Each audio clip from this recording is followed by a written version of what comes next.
Hey everyone. Dear friends, this is Drake on the Crime Story Diaries channel. Today we'll be examining a horrifying case, so I invite you to watch the video. Don't forget to leave your comments and likes. In the age of social media, where the line between reality and virtual life is increasingly blurred, many seek fame and validation through the lens of a camera. For some, this pursuit becomes an obsession, overshadowing all else, including moral boundaries and the value of human life. This is the story of Abigail White and Bradley Lewis, a young couple whose tumultuous relationship, fueled by Abby's quest for online stardom, ended in a tragic and horrifying manner. Abby, a self-proclaimed fake Barbie, had built a substantial following on the platform OnlyFans, where she shared explicit photos and cultivated an image of a perfect life with her boyfriend Bradley. However, behind the carefully crafted facade lay a dark and disturbing truth. A toxic relationship marred by abuse, infidelity, and Abby's increasingly unstable behavior. As the couple's problems escalated, their once promising future together unraveled, leading to a fateful confrontation that would shock the entire nation. The events that transpired on that terrible night in March 2022 not only shattered the lives of those directly involved, but also served as a grim reminder of the dangers lurking behind the glossy veneer of social media stardom. In this video, we will delve into the troubling story of Abigail White and Bradley Lewis, examining the factors that contributed to the tragedy and the far-reaching consequences of their actions. As we unravel the complex web of their relationship, we will also explore the broader implications of our society's growing obsession with online fame and the potential perils that come with blurring the lines between the real and the virtual world. Abigail White, a young model, gained widespread popularity on the internet thanks to the revealing photos she had been posting on a popular website for several years. The girl created an illusion of a happy relationship with her boyfriend, hiding a horrifying reality behind the perfect picture, which eventually came to light. This tragic story unfolded in 2022 in Bristol, a port city in the southwest of the United Kingdom, home to over 400,000 people. Bristol is known for its high level of prosperity per capita, exceeding the national average. It was here in March 2000 that Bradley Lewis was born, growing up in a loving and close-knit family. His parents, Steve and Rachel Lewis, were decent people who always put family first. From childhood, Bradley was known for his good-naturedness and cheerfulness. Like many English boys, he developed a passion for soccer from a young age and played for a local club while attending St. Stephen's School. Bradley had a wide circle of friends and acquaintances. In his teenage years, he started attending parties, and it was at one of them, at the age of 14, that he met 15-year-old Abigail White. The relationship between Bradley and Abby quickly grew into mutual love, despite the stark differences in their personalities. Unlike the good-natured Bradley, Abby had a difficult character, largely due to her troubled childhood. When the girl was only 2 years old, her parents began to argue frequently, and these conflicts were often accompanied by physical abuse. At the age of 4, Abby experienced her parents' divorce. Her mother took her daughter with her and later found a new man who turned out to be even worse than the girl's biological father, inflicting physical harm not only on his wife, but also on Abby herself. Soon after, the mother decided to send her daughter to live with her grandparents. Abby often got into trouble because of her bad behavior, received low grades, and was expelled from school several times. At the age of 13, she was referred to a psychiatrist who diagnosed her with mental and emotional problems and prescribed antidepressants, but Abby's life never improved.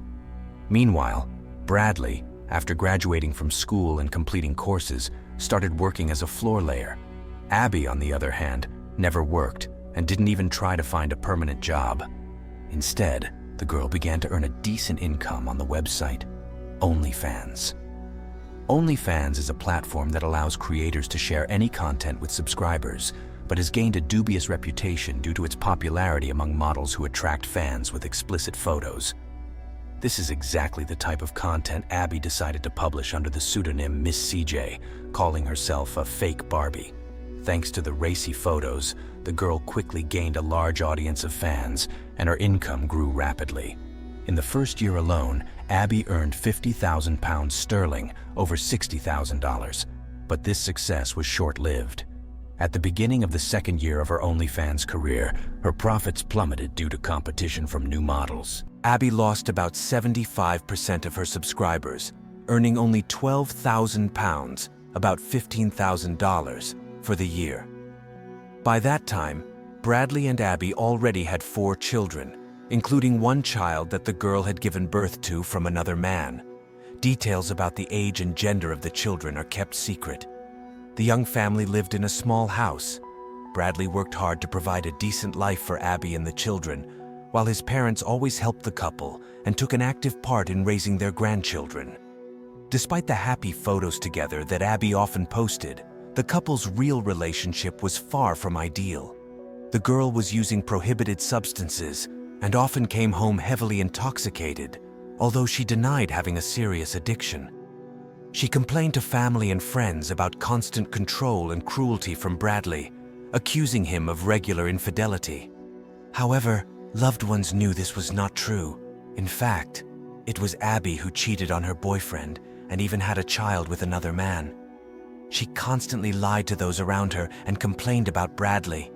Friends warned him about the toxicity of the relationship and advised him to run away from Abby, whom they considered a complete psychopath. Bradley's mother was also offended by the girl because of her rudeness and cruelty towards her son.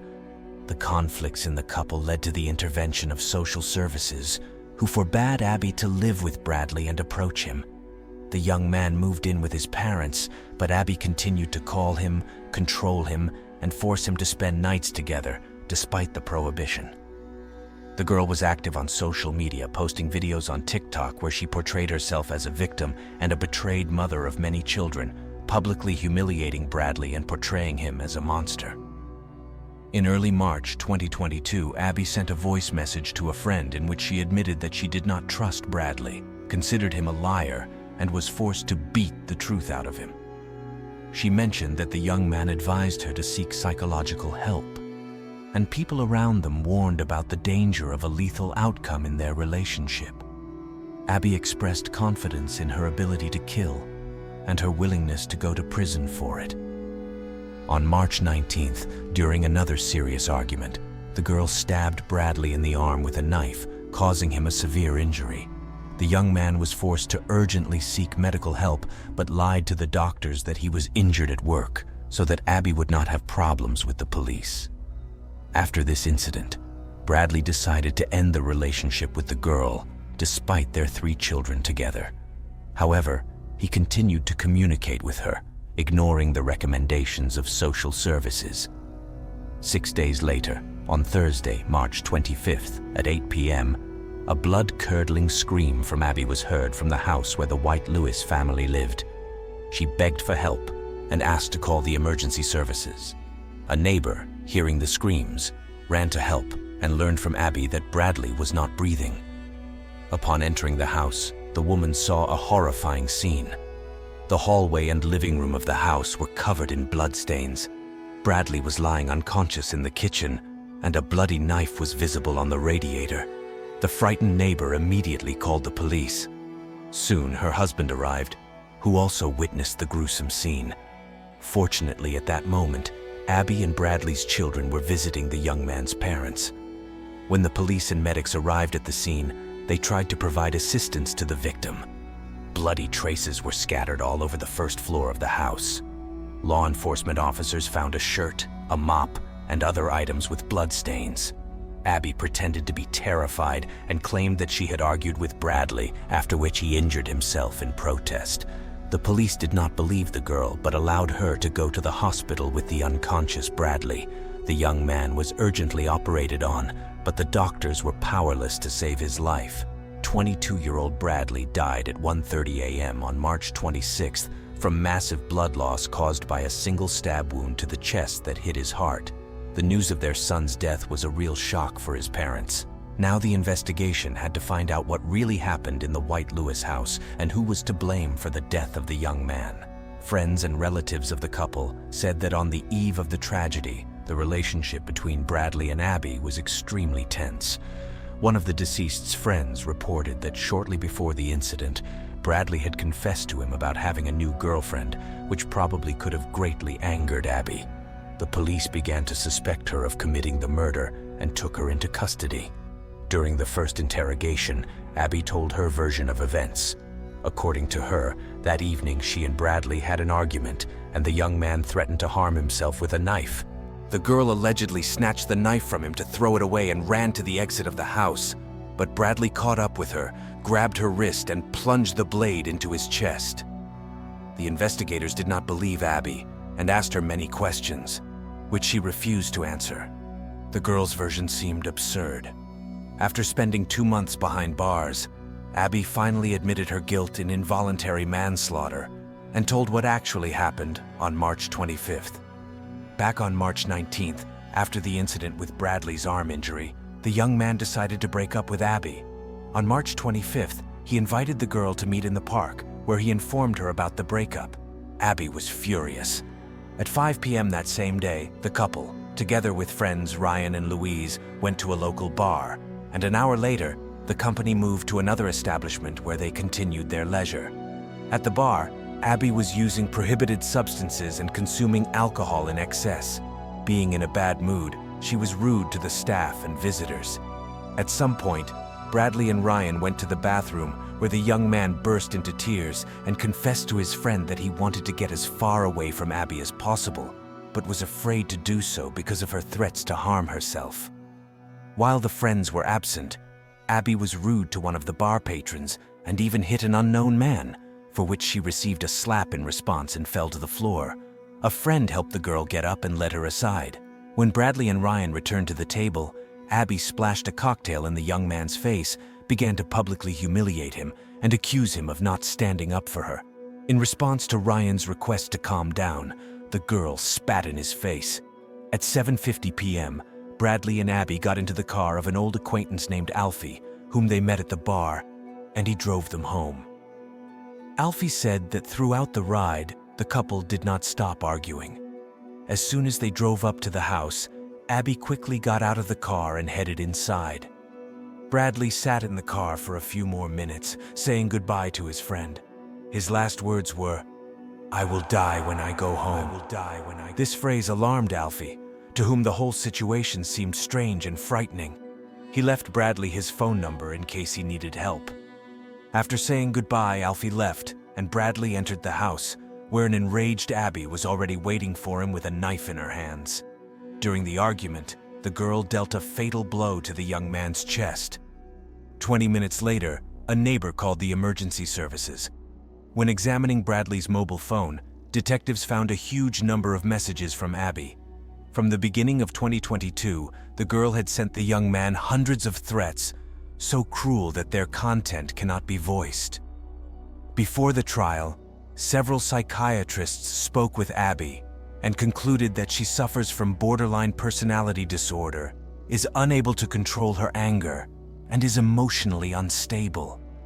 It also became known that a few days before the tragedy, the girl experienced severe stress, had an abortion, and learned from friends about Bradley's new relationship on the side. Experts did not find any signs of delusion, hallucinations, or other symptoms of psychosis in Abby. The jury deliberated for 12 hours and unanimously found 23-year-old Abigail White guilty of murder. The court sentenced her to life imprisonment with the right to parole after 18 years, that is, no earlier than 2040. Bradley's father called the loss of his son the greatest tragedy of his life, which caused him unspeakable grief and heartache. The young man's mother admitted that a part of her world was destroyed, and this wound would never heal. Custody of Bradley and Abby's children was taken by the parents of the deceased. Hundreds of caring people attended Bradley's funeral to support the Lewis family. In May 2022, the young man's body was cremated. The soccer club he played for held a friendly match in his memory. Hundreds of fans attended this event. The athletes supported the family of the deceased by giving Bradley's parents a portion of the collected funds in the amount of about £7,000 sterling. The rest of the money was transferred to a charitable organization that provides psychological support to men. Bradley's former coach, who had trained him in his youth, recalled his student with emotion as a kind and decent young man from childhood. He emphasized that he was saying these words not for the sake of propriety, but because that was exactly how Bradley was. The coach also noted the honesty and decency of the deceased's parents, with whom it was always pleasant to deal. As for Abby, she lost everything she had in life, her beloved family, home, things that many would give their lives for. Thank you for your attention. Please share your impressions of this story in the comments.